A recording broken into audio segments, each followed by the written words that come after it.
বীরভূমের দেউচা পাচামি নিয়ে উত্তাল হয়ে গেছে বঙ্গ রাজনীতি। রাজ্য সরকার তাদের শিল্প মানচিত্রের মাইলস্টোন করেছে এই দেউচা পাচামিকে। তারা রাজ্যের শিল্প মানচিত্রের একেবারে শিখরে তুলতে চাইছেন। Catalyst for Bengal's growth. Deucha Pachmi, second largest coal field, and that will create more power. আর উল্টো দিকে বিরোধী দল, প্রধান বিরোধী দল, তারা চাইছে যে এই শিল্প প্রকল্প নিয়ে রাজ্য সরকার যে মিথ্যাচার করছে তা জনসমক্ষে তুলে ধরতে। এখন গত 29 তারিখ অর্থাৎ শনিবার সিউড়িতে এসেছিলেন রাজ্যের বিরোধী দলনেতা শুভেন্দু অধিকারী। তিনি সিউড়িতে সাংবাদিক বৈঠক করে কার্যত বোমা ফাটিয়েছিলেন। রাজ্য সরকার, জেলা প্রশাসন এবং তৃণমূলের নেতৃত্বকে তিনি একাধিক প্রশ্নের সম্মুখীন করেছিলেন। তার আজকে সমস্ত অভিযোগ আমরা খতিয়ে দেখতে দা সহজপাঠের টিম গোটা এলাকায় ঘুরেছে। মোহাম্মদবাজার এলাকা, এর পাশাপাশি পিডিসিএল এর অফিস রয়েছে, সেই অফিস, জেলা প্রশাসনের অফিস, বিভিন্ন অফিস ঘুরে বেশ কিছু তথ্য সংগ্রহ করেছে। সেখানে যে তথ্য উঠে এসেছে তাতে বিরোধী দলনেতার মুখ পুড়তে বাধ্য। আমরা যে অভিযোগ প্রথমে শুভেন্দু অধিকারী বাবু করেছিলেন তার মধ্যে প্রধান অভিযোগ ছিল যে রাজ্যসভার সাংসদ তৃণমূল নেতা শামিরুল ইসলামের আত্মীয় প্রায় 26 জন, যাদের ওই এলাকায় জমি নেই, তারা চাকরি পেয়েছে। শামিরুল ইসলাম বলে একজন রাজ্যসভার সদস্য আছেন, তিনি এখানে দায়িত্বে আছেন, এখন আমার এলাকায় বসে আছেন। তিনি 26 জনকে চাকরি দিয়েছেন যাদের জমি নেই। অর্থাৎ দেউচা পাচামিতে প্রচুর বড় একটা স্ক্যাম হয়েছে। সেই স্ক্যাম কি?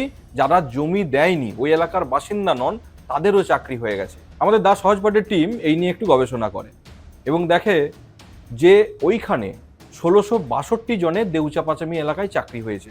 এর মধ্যে জুনিয়র পুলিশের কনস্টেবলের কিছুজন রয়েছে এবং গ্রুপ ডির কিছুজন চাকরি হয়েছে, যারা সরকারি চাকরি। শুভেন্দু অধিকারী বাবু যে 26 জনের নাম দিয়েছে, সেই 26 জন কেউই দেউচা পাচামির এই জুনিয়র পুলিশের কনস্টেবল এবং গ্রুপ ডি তার মধ্যে নেই। তারা হোমগার্ডের চাকরি করে, পিডিসিএল এর মনোনীত হোমগার্ডের চাকরি করে, যাদের পার্মানেন্ট কিছু ব্যাপার নেই, যাদের পেনশন নেই, কেউ 11, কেউ 12,000 এরকম বেতনে চাকরি করে। এর জন্য জমিও দিতে হয় না। যেহেতু অনেকে ওই 26 জনের একটা চাকরির কথা বলছেন, সেখানে ওই 26 জনের লিস্ট দেখিয়ে 3-4 জন আমার নাম, আমার আত্মীয় স্বজন বলে চালিয়েছে। সেখানে যে যতটুকু জানতে পারলাম, একটা সাহাকেও নাকি আমার আত্মীয় বলে দিয়েছে। দা সহজপাঠের টিম মোহাম্মদবাজারের চাঁদা মৌজা এবং আশপাশের এলাকাতে গিয়েছিল। ওখানে যে শাল, মহুয়া, পলাশ যে গাছগুলি পুনঃস্থাপন করা হয়েছিল, অর্থাৎ ট্রান্সলোকেট করা হয়েছিল, সেই গাছগুলি শুভেন্দুবাবু বলেছেন সব নাকি মারা গিয়েছে, একটি গাছও বেঁচে নেই। আমরা স্ক্রিনে আপনাদের কিছু ছবি দেখাচ্ছি, দেখুন। আমাদের টিম সেই ছবি তুলে এনেছে যে সেই গাছগুলো, যেই গাছগুলো ট্রান্সলোকেট করে বসানো হয়েছিল অন্যত্র, সেই গাছগুলো থেকে সবুজ পাতা বের হচ্ছে। সেই গাছগুলো থেকে সবুজ পাতা বের হচ্ছে, আপনারা ছবি দেখলেই বুঝতে পারবেন, যে কেউ ওই এলাকায় গিয়ে দেখতে পাবেন। আমাদের টিম এই ছবি তুলে এনেছে। অর্থাৎ যে শুভেন্দুবাবু এই কথাও বললেন, এটাও মিথ্যা, যে গাছ মারা যায়নি। ফলে শুভেন্দুবাবুর যে প্রেস কনফারেন্স করে যে অভিযোগগুলি তুললেন দেউচা পাচামি এলাকায়, তার অনেকটাই সারবত্তা নেই বলে অন্তত আমাদের টিম তা দেখছে। এবার জেলা প্রশাসন, আবার তিনি অভিযোগ করেছিলেন যে 6 মাসের বেশি নাকি এই চাকরিগুলো থাকছে না, তারপর রিনিউয়াল করতে হচ্ছে। কয়েকদিন আগে ডিএম বলেছেন এটা অস্থায়ী চাকরি। বিধান রায় নিজে বলেছেন এটা স্থায়ী চাকরি নয়। আমরা প্রথম দিন থেকে বলেছি 10,000 টাকার চাকরি, 6 মাস অন্তর রিনিউয়ালের চাকরি। এটা আগে আমরা বলেছি, 3 বছর ধরে বলছি। আজকে বিধান রায় ডিএম বলছেন।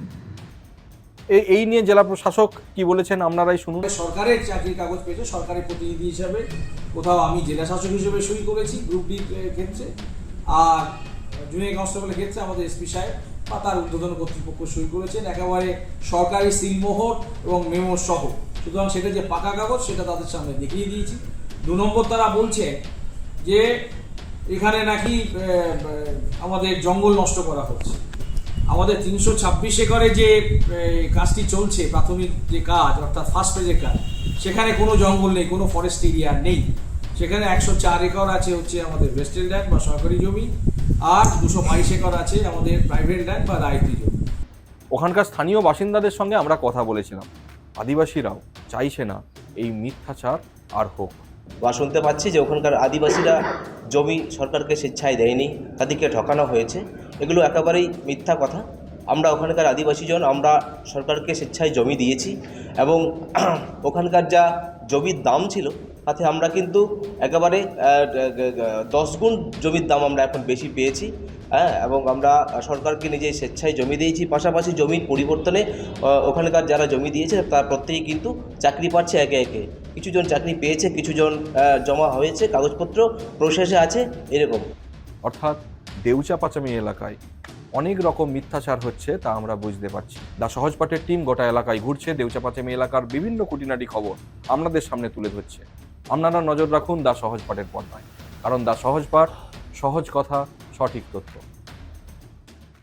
দ্য সহজ পাঠ, সহজ কথা, সঠিক তথ্য।